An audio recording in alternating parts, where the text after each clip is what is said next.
Welcome to the Common Man Football Show. My name is James Cobern, and today's episode is the top 5 sleeper edge rushers in the 2018 NFL Draft Class based on analytics. And starting this out again, the way we get to the top 5 on this list is we're going to look at 3 main metric groups in terms of production, age, and athleticism. When it comes to production, we're going to be looking at solo tackle market share, sack market share, and tackle for loss market share.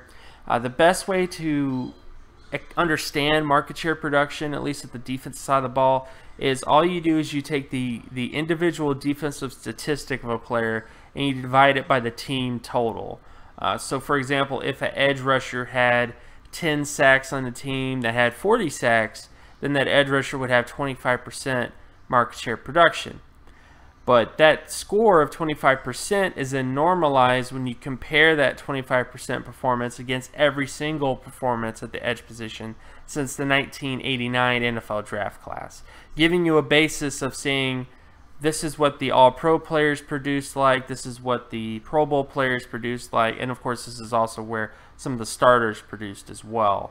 So it gives you a perspective of just what those thresholds are when it comes to sack market share, solo tackle market share, and tackle for loss market share, giving you some perspective on production when it comes to the edge position.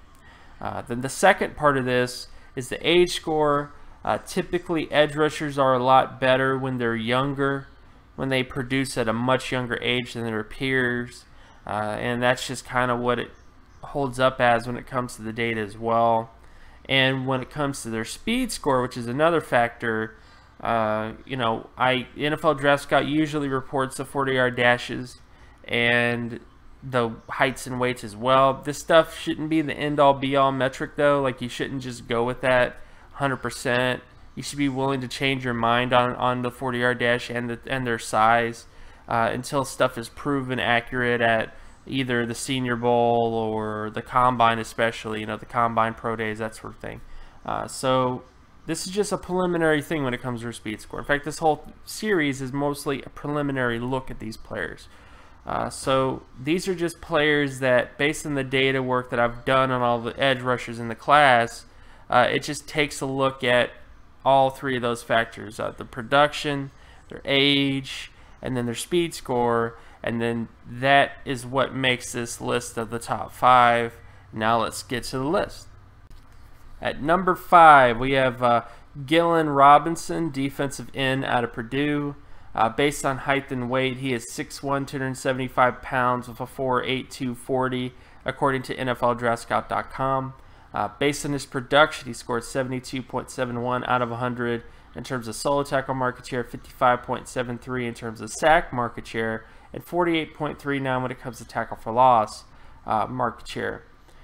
All those marks aren't amazing. The solo tackle market share is the only mark that actually hits Pro Bowl level production, but solo tackle market share is usually a good indicator for positive things in the future. So if Robinson can improve his sack share and his tackle for loss share this year, he could be a guy that rises, especially with his speed score of 84.94 out of 100. At 6'1", 275 pounds with a 4.82 40, he's a very dense player with decent speed for his density.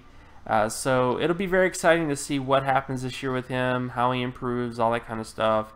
All I know is that you want to look to see if his sack market share goes up and if his tackle for loss market share goes up, and if it does, that he could be a guy that people might talk a little bit more about as the season comes to a close this year. At number 4, we have Ogbonnia Okoroh. Probably said that wrong. But based on height and weight, he is 6 foot 242 pounds with a 4.78 40. Based on his production, he scored 93.69 out of 100 in terms of solo tackle market share, 76.15 in terms of sack market share, and 54.59 when it comes to tackle for loss market share. For the most part, Ogbonnia has the profile of a Sam linebacker, edge sort of linebacker position. I like to group the edge rushers with the Sam linebackers because they play similar roles in the defense in some ways. They're usually the enforcer types, so the guys that are usually trying to get after the quarterback every now and then. And the Sam linebacker is sort of a dying position now anyways, but you see college football still have these guys. So they're kind of like the H-backs of the tight end group, I guess, when it comes to defensive ends. So because they're guys who aren't they're not 6'5", 275 pounds. They're more like 6'2", 242, but they still play an important role in the defense. So Ogbonnia kind of fits that role. His production, his sack market share needs to go up. His tackle for loss market share needs to go up. His speed score is 51.71 out of 100, which isn't amazing, but there's enough positives in his profile that he could be a Sam linebacker that many teams will want to get for that kind of role. Kind of similar to like a Tyus Bowser or a TJ Watt kind of role at the next level. I don't really think he's going to be this year's Hassan Reddick, though. It could happen, but I doubt it. But he is someone that at least has enough positive things on paper that he could be sort of a breakout candidate in the minds of most people once the 2018 season is over. At number 3, we have Duke Ejiofor, defensive end out of Wake Forest. When it comes to height and weight, he is 6'3", 270 pounds with a 4.84 40. Based on his production, he scored 51.03 in terms of solo tackle market share, 68 when it comes to sack market share, and 75.92 when it comes to tackle for loss market share. All those marks aren't amazing. The big mark that really needs to improve is the solo tackle market share. That needs to increase tremendously by at least 30 points for it to get to a all-pro threshold. His sack market share could also due to increase. His tackle for loss market share should increase. But he has a decent speed score of 65.21 out of 100, just for example. So he's kind of a classic sort of middle-of-the-road edge type, 6'3", 270 with 4.84 40. Is not exactly amazing or eye-popping, but he does have some solid production. And there's things that he can improve on. But overall, he's a sleeper on this list because if he becomes a much more productive player this year, he has most of the things on paper suggesting a starting defensive end and to potentially better than that. So I'll be very interested to see where he goes from here, how he improves. But that is why he's number 3 in this list, is just because of that production, not exactly being where it needs to be, but still solid. And of course, his speed score of 65.21 also being fairly impressive as well. At number 2, we have Malik Reid, defensive end out of Nevada. Based on height and weight, he is 6'1", 245 pounds with a 4.87 40-yard dash. Based on his production, he scored 89.11 in terms of solo tackle market share, 90.48 when it comes to sack market share, and 70.53 when it comes to tackle for loss market share. All those marks, with the exception of the tackle for loss market share, are outstanding when it comes to his production. He's another guy like Ogbonnia that he fits more of a Sam linebacker sort of role, that edge linebacker role, if you will, similar to like Hassan Reddick or Tyus Bowser this year. But there's lots of positives here. That production is very, very impressive. His speed score is not so impressive of a 26.58 speed score, but he could have some different athleticism traits that kind of make up for that, if you will, and that speed score at least hits the starter level when it comes to that speed score.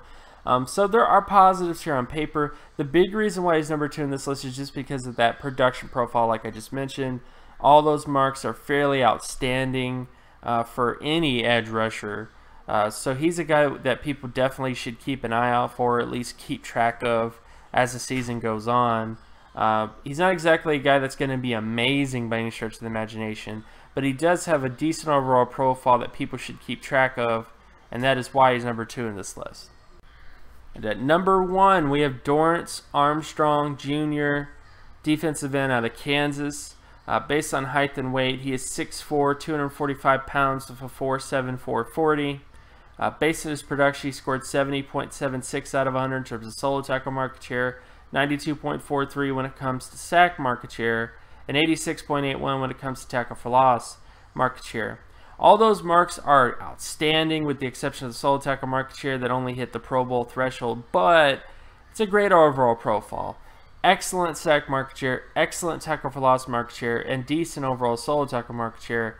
He basically is like a Arden Key from just his physical profile and his production profile, but is much more productive than Key when it comes to his overall profile. And we'll get to Key in another video. But just great all-around production. His speed score is the only area where he has some trouble. Only 44.65 out of 100.